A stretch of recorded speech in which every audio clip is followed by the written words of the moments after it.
визија за капитални инвестиции, проекти кои треба да продолжуваат и имате барем план како да ги обезбедите средствата од сегашните извори на финансирање. Да, исто така, може само да веќе имам визија вака, значи да го вратам Скопје на архитектонските норми каде што се следеа светските трендови.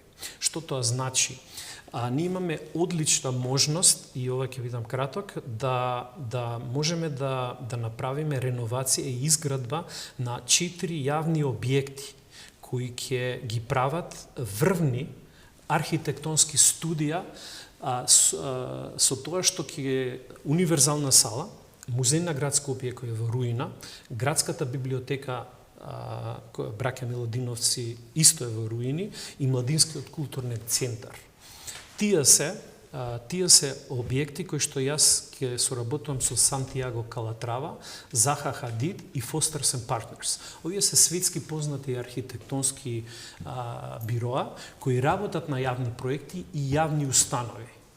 И целата приказна е 40% од работата да наши архитекти, во соработка со наши архитекти, јас да не ги кажувам по наше дете, они да си ги бираат, а нашите архитекти да учат од нив, да соработуваат, за да после тоа искуство го пренесат овдека, да имаме 4 маркантни, светски познати објекти и верувате, ако се работи домакински, може и ова да се направи.